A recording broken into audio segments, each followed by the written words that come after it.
नमस्कार, स्वागत है आपका अनादि टीवी पर। मैं हूं आपके साथ अभिषेक। उत्तराखंड का special debate show prime time Uttarakhand देख रहे हैं आप, और आज चर्चा करेंगे फायर सेफ्टी को लेकर और उस पर हो रही सियासत पर। उत्तराखंड में फायर सेफ्टी को लेकर सियासत गर्म है। पड़ोसी राज्य उत्तर प्रदेश की राजधानी लखनऊ में भीषण अग्निकांड के बाद अब उत्तराखंड सरकार पूरी तरह से अलर्ट है। मुख्यमंत्री पुष्कर सिंह धामी ने राज्य भर के अस्पतालों से लेकर मॉल्स, होटल्स, कोचिंग सेंटर्स और तमाम अन्य सार्वजनिक भवनों का व्यापक safety audit, fire safety audit कराने के निर्देश दिए। इतना ही नहीं, अग्नि सुरक्षा मानकों की निगरानी के लिए अधिकारियों की जवाबदेही भी तय कर दी गई है। देहरादून, उधमसिंह नगर और रुद्रपुर समेत कई शहरों में फायर विभाग की टीमें लगातार निरीक्षण कर रही और नियमों का पालन नहीं करने वाले संस्थानों को नोटिस भी जारी किए जा रहे हैं। लेकिन सरकार की इस कार्रवाई पर कांग्रेस सवाल उठा रही है। कांग्रेस का ये कहना है कि सरकार हर बड़े हादसे के बाद ही जागती है, जबकि सालों से व्यावसायिक प्रतिष्ठान से लेकर बहुमंजिला इमारतें, होटल्स, सकरी गलियों में कोचिंग सेंटर सब चल रहे हैं। सुरक्षा मानकों की अनदेखी होती आ रही है। कांग्रेस ने फायर एनओसी जारी करने की प्रक्रिया में भी कथित अनियमितताओं और भ्रष्टाचार की उच्च स्तरीय जांच की मांग की है। कांग्रेस का यह दावा है कि वन विभाग और आपदा प्रबंधन के पास पर्याप्त संसाधन ही नहीं है। अब इसके कारण हर साल करोड़ों रुपए की वन संपदा भी जलकर बर्बाद हो जाती है आग में। सबसे बड़ा सवाल यही है कि क्या उत्तराखंड में फायर सेफ्टी सिर्फ हादसों के बाद ही कार्रवाई बनकर रह जाएगा, या फिर सुरक्षा व्यवस्था में स्थायी और प्रभावी बदलाव देखने को मिलेगा। आज इसी पर चर्चा करेंगे। उससे पहले देखिए ये रिपोर्ट।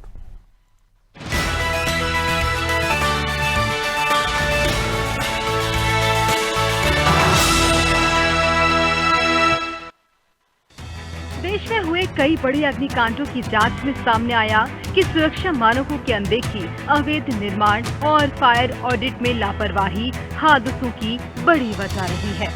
इस बीच उत्तराखंड के मुख्यमंत्री पुष्कर सिंह धामी ने सभी अस्पतालों, कोचिंग सेंटरों, मॉल, होटल और सार्वजनिक भवनों का व्यापक फायर सेफ्टी ऑडिट कराने के निर्देश दिए। उन्होंने स्पष्ट किया कि फायर उपकरण, इमरजेंसी एग्जिट, विद्युत सुरक्षा और निकासी व्यवस्था की गहन जांच हो तथा नियमों का उल्लंघन करने वालों पर सख्त कार्रवाई की जाए। इसको देखते हुए राज्य के जो हमारे ऐसे कॉम्प्लेक्स हैं, ऐसे स्थान हैं जहाँ पर बड़ी बिल्डिंगें हैं, उन सभी का सेफ्टी ऑडिट और जो हमारा अग्निशमन विभाग है उस विभाग को विशेष रूप से सारी जो है समीक्षा करने के लिए, सारी इसकी चेकिंग करने के लिए कल बैठक में निर्देश दिया गया है, जिससे कि आने वाले समय में सभी चुनौतियों से निपटा जाए और समाधान रहा जा सके। उधर देहरादून में लगातार आगजनी की घटनाओं के बाद जिला प्रशासन भी एक्शन में है। जिलाधिकारी आशीष चौहान ने शहर के सभी कोचिंग सेंटरों, पीजी और हॉस्टलों का सर्वे कराने के निर्देश दिए हैं। प्रशासन के अनुसार शहर में करीब 350 बड़े कोचिंग सेंटर और 1 से 1.5 लाख छात्र छात्राएं पीजी और हॉस्टलों में रह रही हैं।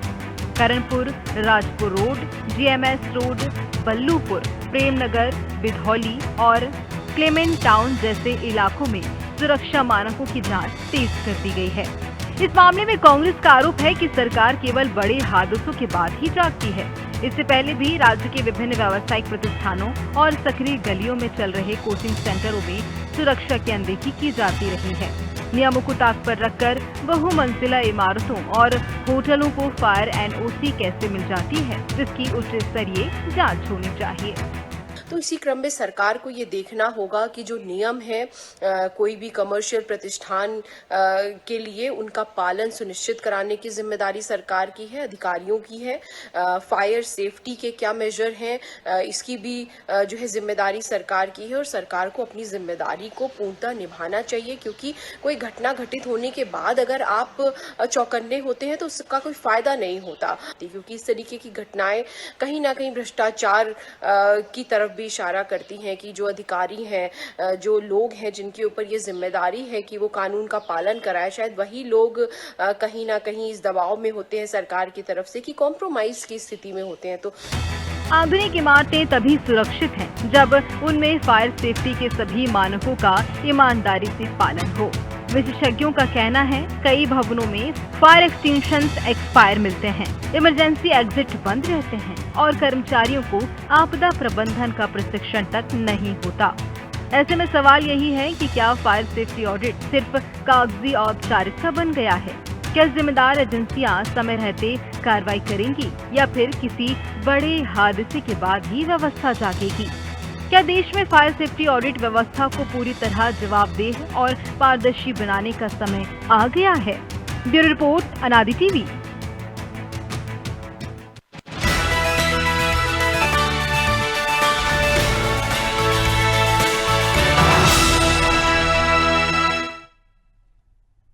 दिल्ली के मालवीय नगर की घटना हमने देखी, जहां पे किस तरह से पूरा का पूरा होटल जल के खाक हो गया। लोग बाहर निकल नहीं पाए, जैसे तैसे कुछ लोगों ने कूद के जान बचाई और कई लोग मौत के गाल में समा गए। वहीं उत्तर प्रदेश की राजधानी लखनऊ में भी अभी हमने ऐसी स्थिति देखी, जहां पे कई छोटे मासूम बच्चों की आगजनी में जलकर मौत हो गई और कारण सिर्फ एक, वहां अग्निशमन को लेकर प्रॉपर व्यवस्था थी नहीं, वहां जानकारी भी नहीं थी। फायर एग्जिट को लेकर भी तमाम तरह के सवाल थे। अब जब ये दो बड़ी घटनाएं हुई हैं, उसके बाद उत्तराखंड सरकार ने प्रशासन को ये स्पष्ट निर्देश दिया है कि आप जाइए, वहां पे जाके जांच कीजिए और हर ऐसे सार्वजनिक जो स्थान है उन पर फायर ऑडिट की जाए। लेकिन ये कितनी जमीनी स्तर पर सफल होगी, और जो शुरुआती आंकड़े निकलकर सामने आ रहे हैं वो भी कहीं ना कहीं बड़ा सवाल खड़ा करते हैं कि आखिर अग्निशमन विभाग किस तरह से काम कर रहा है, काम कर भी रहा है कि नहीं, समझने की कोशिश करेंगे। हमारे साथ आज जुड़ रहे हैं कुंवर जपेंद्र सिंह भाजपा से, नितिन जैन कांग्रेस से, रविंद्रनाथ कौशिक वरिष्ठ पत्रकार हमारे साथ है।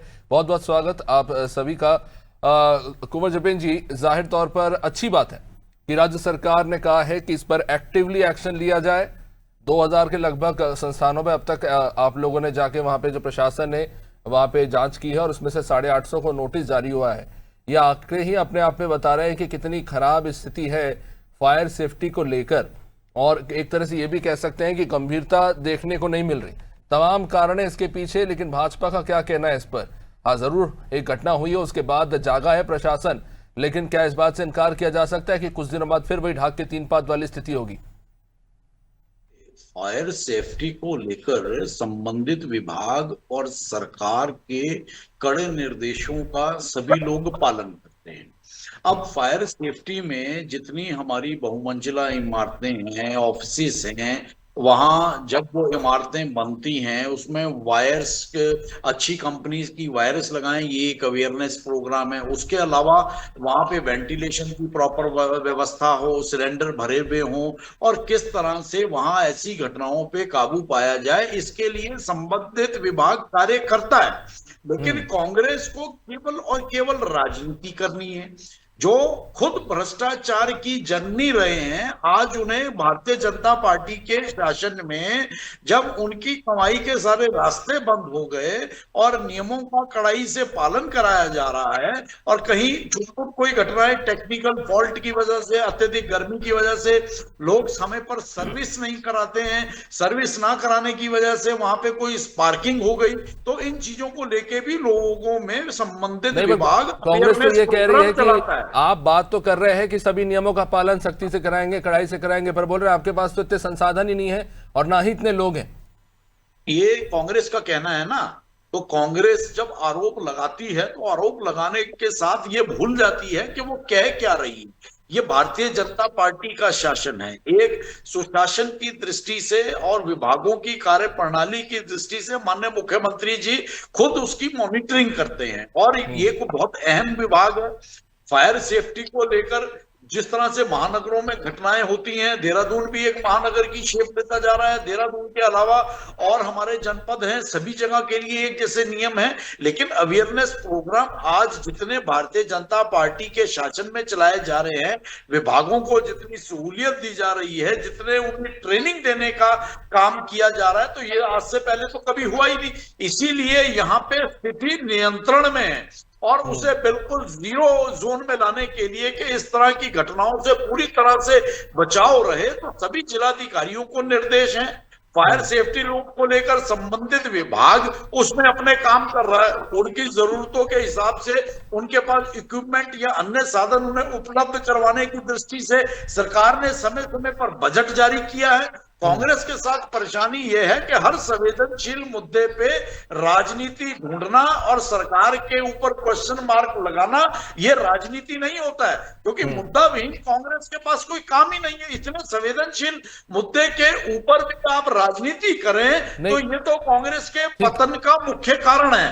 ठीक है नितिन जी, इस मामले में राज्य सरकार ने एक्शन तो लिया है और बड़ी संख्या में हम देख रहे हैं कि वहां पर कई ऐसे सार्वजनिक संस्थान हैं जिनके आज चालान काटे गए हैं और उसमें स्थिति में सुधार करने के लिए उन्हें नोटिस दिया गया है।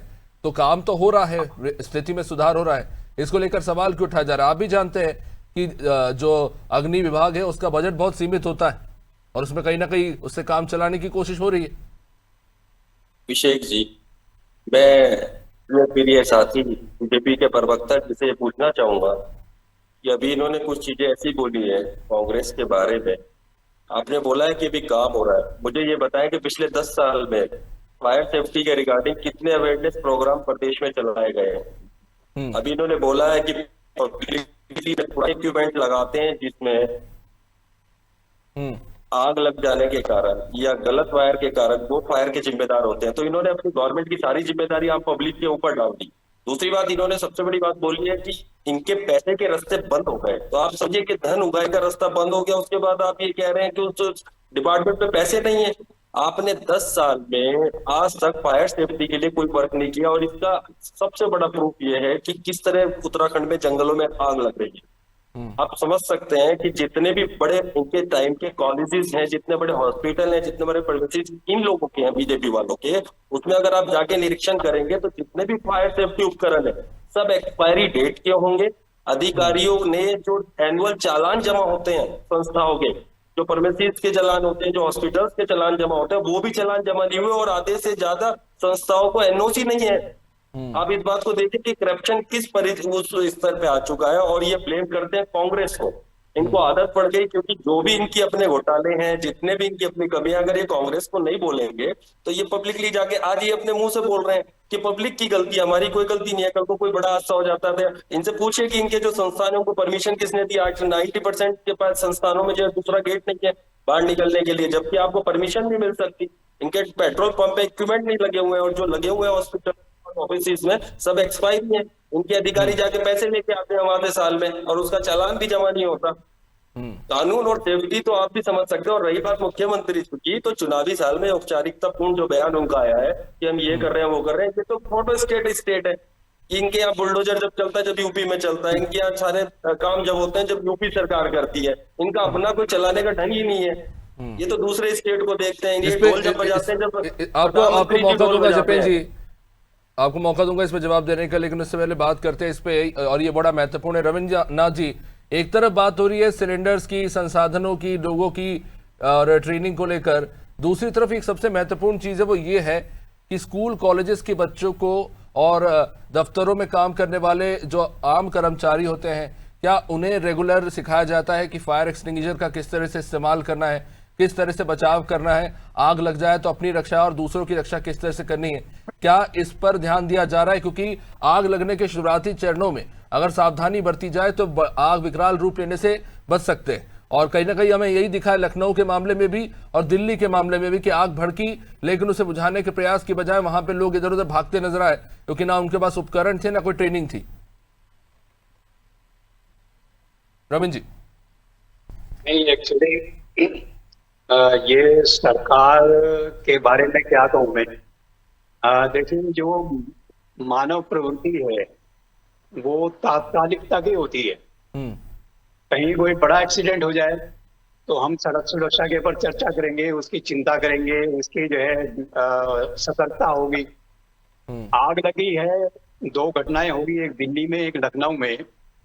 तो आज हम जो है अग्नि सुरक्षा के ऊपर जो चर्चा कर रहे हैं, मुख्यमंत्री भी सतर्क हैं, आपकी जो है विभाग वो भी सक्रिय हो गया है। ये अच्छा भी है कि भाई बजाय हम खुद ठोकर खाएं और जागें, खाते हुए हम संभल जाएं और जो कमी है वो पूरा करें। जो हमारे कांग्रेस के मित्र हैं उनसे मैं निवेदन करना चाहूंगा कि सरकार की या विभाग की एक सीमित भूमिका है। हर सुरक्षा में जनता का, व्यक्ति का जो है वो सतर्कता, शिक्षण और प्रशिक्षण और अभ्यास वो बहुत जरूरी है जी। भाई आपने एक बिल्डिंग को एनओसी दे दी और उसके बाद जो है वो इस्तेमाल करने वालों ने सीढ़ियों पे सामान लगा दिया, उसे गोदाम बना दिया, तो उसमें भाई सरकार जो है आपका डेली तो निरीक्षण नहीं कर सकती। उसने सीसीटीवी कैमरे नहीं लगा सकते, आपके लगा रखे हैं। तो ये प्रश्न ये है कि भाई अपनी सुरक्षा हम नहीं करेंगे तो कौन करेगा?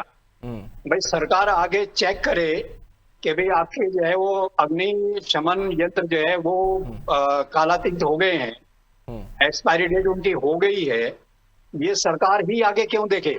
मैं मेरे घर में लगा हुआ है, मेरी दुकान में लगा हुआ है, तो मैं उसके लिए सतर्क क्यों नहीं होना चाहिए? पर रविंद्र जी, एक जो चीज जो आरोप लग रहा है कि एनओसी देने के नाम पर भारी अनियमितता हुई है कि पैसे लेकर एनओसी दे दी जाती है, और क्योंकि उपकरण जो होते हैं फायर सेफ्टी से जुड़े हुए वो महंगे होते हैं, तो सस्ते में काम निपटाया जा रहा है। मतलब यहाँ पे जो लोग हैं, जो सार्वजनिक स्थल है, वहां के खुद भी लोग इसमें शामिल हैं और एनओसी दे दी जाती है, लेकिन विभाग के जो कर्मचारी है वो भी इस पर ध्यान नहीं देते। देखिए, वो आरोप लगाने वालों का फील्ड वर्क होगा, अनुभव होगा, उनका सर्वेक्षण होगा। अब बिना प्रमाण के तो मैं आरोप जो है कैसे उसका जो है वो पर इसके सबूत मिले। अभी जो 2000 से ज्यादा स्थानों पर जो ऑडिट किया गया उसमें 850 ऐसे निकले जहां पर मतलब कोई प्रॉपर व्यवस्था नहीं है, या मल्टीपल एग्जिट नहीं है, फायर के एक्सटिंग्विशर से लेकर तमाम उपकरण जो एक्सपायर हो चुके हैं, स्प्रिंकलर काम नहीं कर रहे हैं, जंग खा चुके हैं, उसके बावजूद भी उनके पास एनओसी है। तो कहीं ना कहीं ये बताता है कि किस तरह से विभाग काम कर रहा है। ठीक है, जैसे मैंने बोला है जी, कि मानव स्वभाव जो है वो तात्कालिकता पे जिंदा है। जो सामने आ गया उस पर आप सक्रिय हो गए, उसकी आप चिंता करने लगे। नियमित जो है वो निरीक्षण हो, नियमित प्रशिक्षण हो, तो ये नियम बनने चाहिए ना। आज जो है दो घटनाएं होगी तो सबको चिंता हो गई, सरकार को भी हो गई, विपक्ष को भी हो गई, विभाग को भी हो गई। तो ये नियमित क्यों नहीं होना चाहिए? ये नियमित होना चाहिए, और नियमित होगा तो जो है जो गड़बड़ी है वो पकड़ में आएगी, पकड़ में आएगी तो उसमें सुधार होगा। जपेन जी, रविंद्र जी ने बात की, मैं उसी पे आना चाहूंगा। जैसे जी रविंद्र जी, आप अपनी बात पूरी कर लीजिए। मैं एक बात और कह रहा था जी। देखिए, जो आग लगती है अर्बन एरिया में, वो शॉर्ट सर्किट से लगती है। और शॉर्ट सर्किट का एक कारण ये है कि आपने जितने किलोवाट का आपने जो कनेक्शन ले रखा है, आपने उससे ज्यादा उपकरण चला रखे हैं। जी, ये व्यक्तिगत जो है आपके सतर्कता की बात भी है, और ये विभागीय सतर्कता की बात भी है। अगर आप जो है विभाग व्यक्तिगत रूप से या जो है किसी और तरीके से इस बात को, इन अनियमितता को नहीं पकड़ पाता, तो अब जो है एआई तकनीक आ गई है, उसकी मदद लीजिए कि भाई किसने कितना जो है आपका जो है कितने किलोवाट का जो है कनेक्शन ले रखा है और वो कितने उपकरण चला रहा है जी।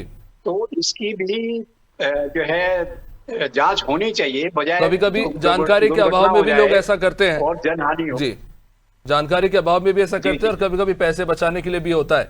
मैं इसी पे आना चाहूंगा कुमार जी, जो बात उन्होंने कही रविंद्र जी ने, कि देखिए सही बात है, तत्कालीन समाधान व्यक्ति खोजने की कोशिश करता है, वो उसकी फितरत होती है। लेकिन एक सीधा सवाल ये भी है कि इतने सारे लोग जिनके पास एनओसी पाए गए, लेकिन उनके पास चीजें ठीक नहीं थी, और ये बात भी सही है कि विभाग का व्यक्ति हर दूसरे दिन तो ऑडिट करने जा नहीं पाएगा, लेकिन क्या इस बात से इनकार किया जा सकता है कि आंख मूंद कर ऐसे ही फायर एनओसी दे दिया जा रहा है और पैसे ले देकर मामले सुलटाए जा रहे हैं? नहीं, ये तो बिल्कुल सरासर झूठे आरोप हैं कांग्रेस के। भ्रष्टाचार के ऊपर जितनी कार्रवाइयां आज हो रही हैं, तो उत्तराखंड के अंदर किसी विभाग में अधिकारियों की इतनी हिम्मत नहीं है कि वो इस तरह की हिमाकत करें। और पहली बार भारतीय जनता पार्टी की सरकार में उत्तराखंड के अंदर बिजली विभाग ने एक स्पॉट सर्वे शुरू किया है, जिसमें हर जगह जाकर ये देखा जा रहा है कि वहां की जरूरत के अनुकूल कितने किलोवाट का वहां कनेक्शन है। जैसा अभी कौशिक जी ने बताया कि भाई आपके पास कनेक्शन तो है 2 किलोवाट का और उस पे लोड आ गया 3 किलोवाट, यहाँ कनेक्शन है आपके पास 5 किलोवाट का, लोड आ गया उसमें 8 किलोवाट का।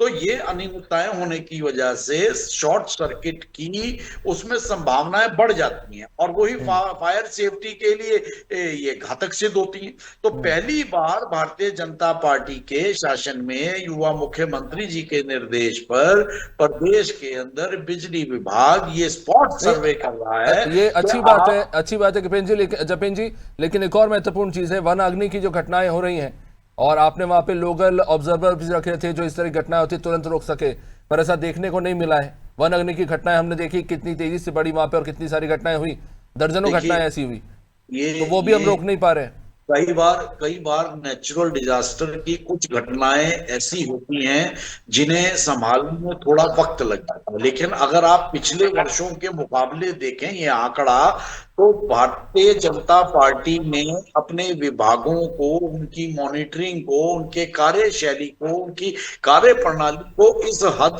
तक कंट्रोल कर लिया है कि अब ये घटनाएं बहुत कम हो रही हैं। पिछले आप 4 साल का आंकड़ा उठा के देख लीजिए, हर साल वनाग्नि की घटनाएं कम हो रही हैं और उन पे नियंत्रण पाने की दृष्टि से त्वरित कार्रवाई हो रही है। नितिन जैन जी, समय थोड़ा सीमित है। नितिन जैन जी, क्या सहमत है आप इस बात से कि बीते सालों के मुकाबले में वन अग्नि की जो घटनाएं हुई है वो सीमित हुई है, संख्या घटी है? आंकड़े उपलब्ध है ना, ये तो आंकड़े उपलब्ध है। इसमें नितिन जी क्या करेंगे या इसमें कांग्रेस क्या करेगी? इन्हें तो राजनीति करनी है, वो इन्हें मौका नहीं मिल रहा। उनकी बेचैनी जो स्क्रीन पे है वो इसलिए है कि उन्होंने अभी बताया कि लोड 2 से 5 किलोवाट हो जाता है, तो इनको ये बताना चाहूंगा कि अपने डिपार्टमेंट से पूछे कि जब वो 2 से 5 किलोवाट लोड आता है तो उसमें पेनल्टी लगती है कस्टमर के ऊपर, और वो शो होता है मीटर में और बिल पे आता है कि इसका 2 ये भारतीय जनता पार्टी के शासन में पहली बार रही बात वन संपदा की कराई जा रही है। आप लोगों ने तो प्रदेश की व्यवस्थाओं को बिगाड़ने का, प्रदेश की व्यवस्थाओं को राजनीति की भेंट चढ़ाने का काम किया। चलिए ठीक है, बहुत बहुत शुक्रिया आप सभी का इस चर्चा में जुड़ने के लिए। तो जो आगजनी की घटनाएं हुई उत्तर प्रदेश और दिल्ली में, उसे सीखने की जरूरत है। सवाल यह है कि प्रशासन को और फायर विभाग को जिम्मेदारी तो सौंपी गई कि तमाम सार्वजनिक स्थानों पर जाकर जांच करें और वहां पर स्थिति को सुधारें और मामला सिर्फ कागजों तक सीमित न रहे। अब देखना होगा कि जमीनी स्थिति में कुछ तब्दीलियां देखने को मिलती है, क्योंकि फायर सेफ्टी बेहद जरूरी है, क्योंकि ये जानलेवा भी है और आप अपने अपनों को खो सकते हैं एक मामूली चूक से। फिलहाल इस कार्यक्रम में इतना ही। आप बने रहिए हमारे साथ। नमस्कार।